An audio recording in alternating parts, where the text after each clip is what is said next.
As you can see behind me, Greenland is slowly disappearing into the distance. Definitely gonna hold a very special place in my heart, that's for sure. It was a challenge getting to, and it seems like it's gonna be a bit of a challenge leaving. We are on to our next big leg, which is another 650 nautical miles to Iceland. We got a bit of motoring today, which is nice because I want to get a good distance offshore of it, because there is a 2-knot current, like it's heading south. People leaving here in Greenland are heading for Iceland, which is on a northeasterly direction, so you're kind of against it. And the winds you're probably going to take are going to be a southeasterly wind. So that means wind against current. So if you were to leave from here with a southeasterly and a 2-knot current, it's just going to be uncomfortable. So we're just trying to get offshore as far as we can to get into some lighter currents when the winds fill in. I mean, it's pretty spicy conditions, it looks like, for hopefully no more than a day.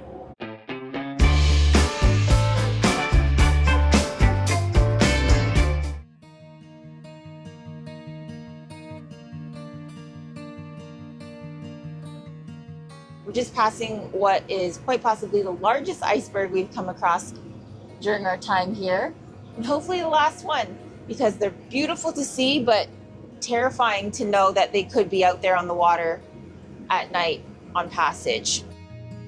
But this is a nice little farewell. Our voyage started out as calm as you could ask for. The mountains of Greenland slowly disappearing behind us, flat seas, light breeze. One of those days where you think, yeah, we could do this all day. But you know how they say you can't have your cake and eat it too? We were definitely having our cake here. We just didn't know what was waiting on the other side of it.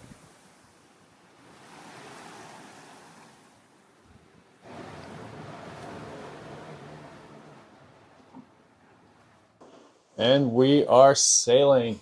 We got 14, 15 knots just on the beam, slightly ahead, slightly aft of it. Fog has rolled in super thick, making it look like it's rained, and it hasn't. But so far this is really comfy.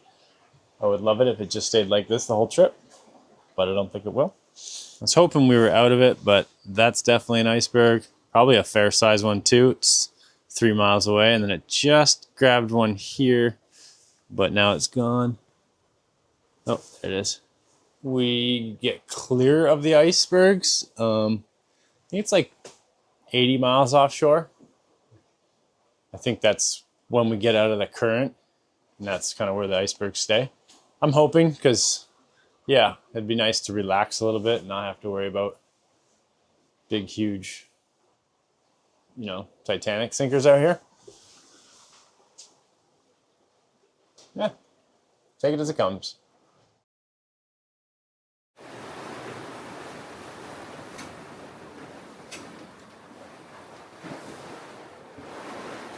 Wind has picked up to 23 knots, and the fog is thickening. So we've just put a reef in the main, furled in the headsail a little bit. We hit 9.4 knots, but now we're down to 8 and change. Ripping. Ripping. Absolutely ripping. I was editing down below, and then all of a sudden it started getting a little rocky, a little sporty. Water temperature just shot right up though. 9.9. That's wild. You can feel it in the air too when it's hotter. You wanna go swimming? Day 2, made like 160 something nautical miles yesterday. It's pretty good. Pretty much been in 20 or anywhere from 15 to 25 knots of wind for the last 24 hours. Now it's time to make a coffee, then I'll take you upstairs and show you what it's like. If I can hear, I can show you with this thing right now. It's obviously chilling at the moment. Oh, of course, it's calm. Calm when I'm showing you.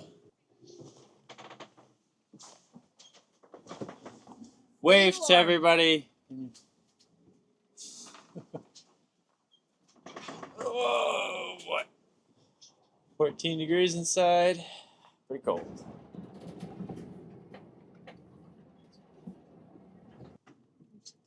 Can you believe we both slept in here last night? Yeah. And we just kept the screen really bright over there so we had good visual of the instruments, which is nice. Yeah, we both literally came in here and cozied up. I set an alarm every 20 minutes. 40 minutes. Is it 40? Yeah. 20. And then I just paid attention to the screen right there. Had radar and AIS going. It's so foggy you can't see anything out there anyways. And if you have to run up and do anything, We're relying on our instruments fully. Well, they have better eyes than we do at the moment, so. Yeah. Why are you stealing my face? Cute. We didn't eat dinner? No, we've eaten what? One meal? Woke up so skinny? Far? Feeling real skinny. But I'm gonna try to make a coffee now.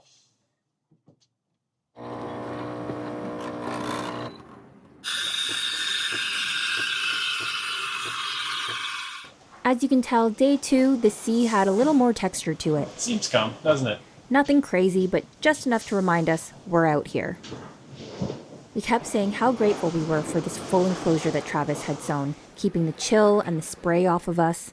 Those little comforts that make a big difference when you're miles from anything. Oh no.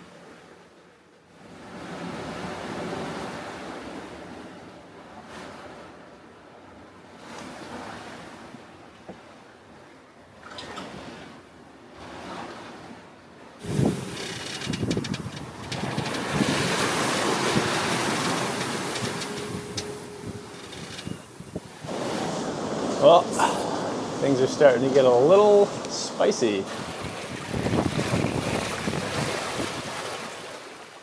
Up to 28 knots. Sea stays growing pretty sizable. I would say 9-10 feet. Some of them.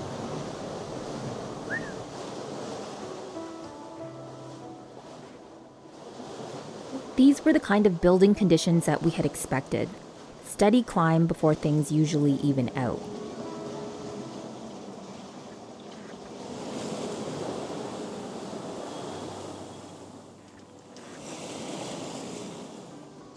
We've had our share of rough passages, but nothing quite like what was coming.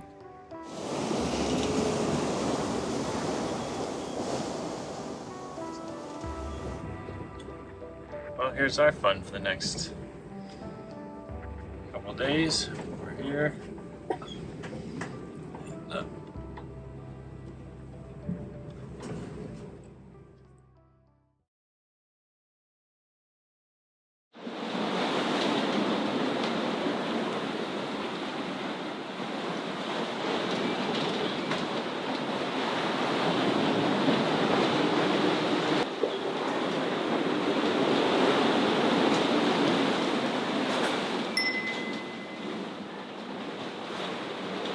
Can't even film it.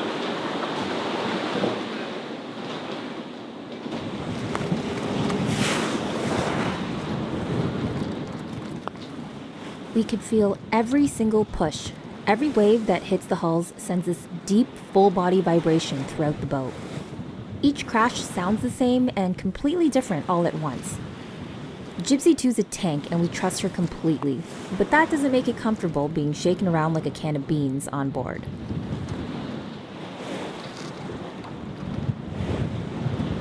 Everything at a tilt. Muscles constantly working just to stay upright. And it's humbling, honestly. You go from feeling like you've got this to realizing you're just along for the ride. Everyone says the camera never does the sea justice, and it's true. It flattens it all out. But if you look at the angle of our heel here, you can kind of imagine what it felt like to be on board.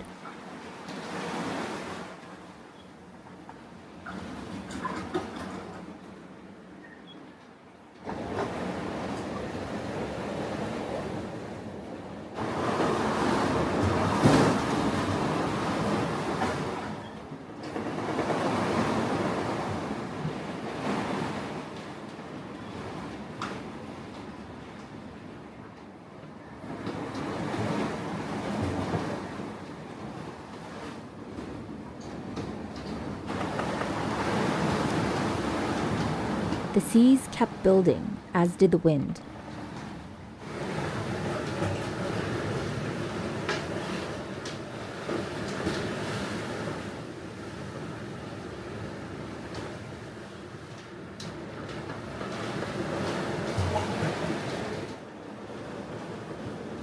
It turned into this rhythm of crash, drop, and sway, just hanging on and letting the boat do her thing while we got tossed from side to side. What came next, we weren't prepared for. No camera rolling for that one, just a lot of chaos and gathering ourselves wondering what just happened. Not that strong, I guess, when you have a knockdown. When things get really bad, our last priority is taking out the camera. We had a full fucking knockdown. We're usually just trying to hang on, literally. Sucks. That was a huge freaking wave. Yeah, that was literally a knockdown. This flooded the entire cockpit. Good thing we were inside, like closed up. Yeah, water still came in the boat. Oh yeah. Now Dang, look at that, eh? it's so fucked. I'm so bummed right now. No enclosure. Yeah. Whoa. For those who don't know, a knockdown is when the boat gets hit hard enough by a wave or wind that it tips way over, to the point where the mast is almost in the water, before it rights itself again. The mess in here too. Salt water. Well, super bummed about that. Hopefully I can fix it without too much frustration. Look at these things.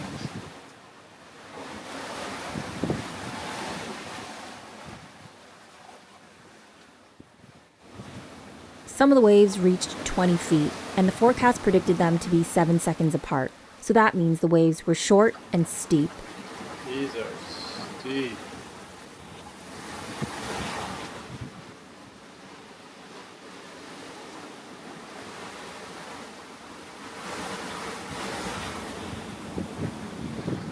As one wave crested, another would already be stacking behind it. The kind of motion that just keeps you braced at all times, waiting for the next push.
If filming this kind of sea state doesn't earn us a subscribe as a sailing channel, I don't know what does. Go ahead and do us a solid. Hit that subscribe button and give us a thumbs up. We definitely need the extra encouragement and support right now. So we obviously weren't able to film that knockdown. We were both down below. But I'll give you some context of how it kind of went down. The winds were 20 to 25 knots, beam just after the beam, and same with the sea state. The sea state was beam after the beam. After a while of us kind of hanging out below, the sea state and winds were building and building, not really realizing it. And then out of nowhere, we just ended up straight on our side. Her and I were on the side wall. We watched a wave just coming, golfing over the top of the boat. Water came in all sorts of spots. And then we ran up into the cockpit, watched, a ton of water just leave the cockpit. Like we had probably a foot or so or more water in the cockpit. And then I seen our devastating rip of the canvas, which I was super bummed about. And what happened was, because we were full sails out and anywhere from after the beam to the beam, one wave kind of rounded us up into the wind even more. So we probably even close hauled into the wind, and that's what put us really heeled to about 35 to 40 degrees heeled. And then a second wave came, and that's what hit us and then gave us that knockdown and then came up and over the boat. So yeah, that was exciting. Hopefully we never do that again. I think what could have prevented that was having a pullout. If I had the pullout, if we rounded into the wind, we wouldn't have sped up and the boat wouldn't have heeled as much because the sail would have been pushed out. So I think that would have helped a bunch to have the pullout, but it was way too crazy conditions for me to go out there and set the pull up at that time. And I thought we would have been fine, but I guess we weren't. I guess we could have also been outside. If we were outside, we would have noticed that the wind and the seas were building, but at the same time, it was so uncomfortable to be outside. We were just holding on. And I think it's better that we were down below, safety-wise, because I'd feel safer inside the boat, closed up like we were, than in the cockpit exposed and potentially falling in if we weren't secured in the cockpit. Yeah, 100%. Because her and I just ended up on the sidewall of the inside of our boat. I would have ended up on the outside railing on our boat. Whether I'd have been paying attention to that or not, even if you saw that coming, it's really hard to adjust quickly. But yeah, I think actually being down below was a lot safer. So I don't really regret anything. No, being down below definitely was the safer way to be. Let's not happen again, hopefully. We're coming into our last 80 nautical miles and the wind has dwindled pretty much to almost nothing right now, 10 knots. And the sea state, we still have a couple of larger waves making it a little bit uneasy with the downwind that we have.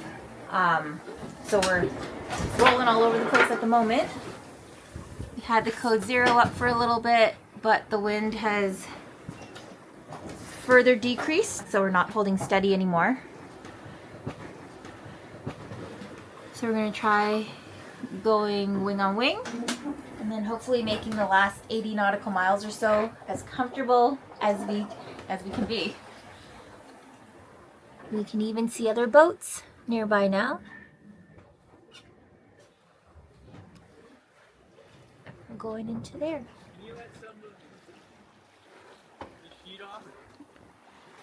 Yep. Water temperature has also risen to 11.5 degrees. Flappy sails, my arch nemesis. Thought it was salt. Salt and flappy sails.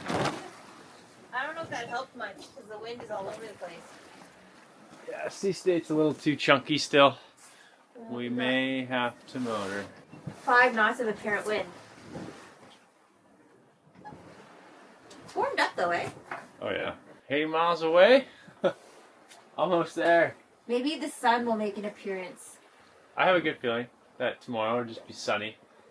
Ta-da! We're here. We haven't had any sun all passage, and we were just barely keeping up with our power, I think. I think we got, I saw 20 amps come in for a short period today. But we're sitting at 35-40% in our batteries. We left with 80 though. We didn't leave with a full battery. So we're still trying to conserve because we wanted, radar took a lot, autopilot and instruments, so we were keeping those on 24/7, so we reserved battery straight for that. And then the intermittent Starlink, toggle launch, check the weather, that was it. No induction cooking, nothing. No cooking in general, pretty much. Yeah. We're on the passage diet. Passage diet. Crappy passage diet. Yeah. We've had 3 meals. Hey, it started off good with cake. Yeah. We've had 3 meals and a few snacks in 4 days. Just not hungry when, we're Getting our uncomfortable. ass handed to us. But the sun will come out hopefully tomorrow, what they say. Or how the sun goes. I want a motor, but I don't want to hear this all night. It's ruining. The benefit of motoring, charging the batteries, and we get some hot water for a glorious first shower in the past 4 days. Yeah. I just seriously can't stand this. It's just so hard on all, like, the rigging, the sheets, the sails, like... Oh, I didn't have the boom brake tight. As we got closer to our destination, it was like it never happened. The sea had gone completely calm, as if the last few days were just a bad dream. Almost. Iceland's in the distance. Oh, this is so awesome. But I am really tired after this passage. Gonna need some rest. We're gonna be taking a dock, so I'm gonna get the fenders inflated and get the lines all prepped and ready. Yeah, we even get a little bit of sun. It's like the most sun we've seen in 4 days. But it's pretty awesome. This passage only took us like 4 days. I thought it was gonna be almost 5 days. So we made some pretty good ground.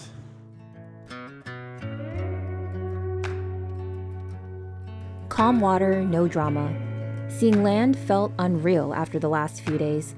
Just pure relief and a chance to breathe again. We're docked in Reykjavik. It feels so good to be done that passage, which is the longest passage that will happen all of the Viking route. Like, that was the... Yeah, to get over to Europe. That's Yeah. the last longest passage, which is so cool. It's 4 days. So it was 4.5 days from Newfoundland to Greenland, then 4 and an hour to get here. And then it's only like a day and a half or so to get from here to the Faroes and beyond. So it's super maybe cool. 2-day hops. Maybe 2-day hop. So it's Very kind of cool. excited about that. Really neat. But yeah, That was a shit kicker.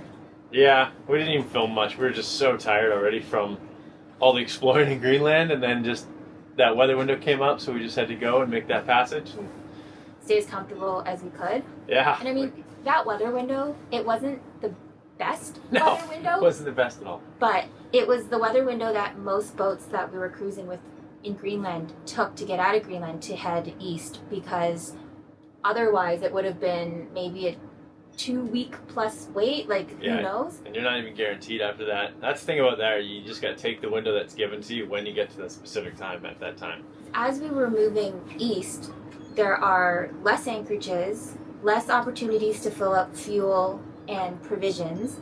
So if you were to anchorage hop, wait for weather windows, you're depleting your provisions, because we mainly motor, right? And then you can get Yeah. stuck in a spot when weather comes in that you don't feel comfortable anchoring in, because it was like 60 plus feet. Maybe there's an iceberg in the shallower areas where it would be normally more opportune to anchor. To anchor there for like 2 weeks waiting, still a lot of work, because like when there's icebergs and stuff coming in at night, you can't just go to sleep and wake up in the morning. You got to be like on ice watch. So you got to like wake up and be like, is that thing moving close to me or not? So They yeah, move quickly. and they move quick. It's just, yeah, it's a lot of work. But yeah, we're tired, and now we're here, and I'm like, want to be super excited to go run around, but I'm just so tired. Well, we're waiting for customs and border control to come check us in. And in the meantime, we'll just relax. And I think Yeah, from so here on out, we're going to be, a lot more looking chill, at- I think. we're going to be looking at the most chill weather windows. Because we can. It's only like 2 days, and it's easier Yeah. to see out 2 days than it is to see out 4. So, yeah, we're here. We're here. It's super cool. We're back over in Europe, and Can't wait to explore. nice, yeah. But high five. We're here. Yeah. Now I gotta reinstall some stuff and just do some sewing, and yeah,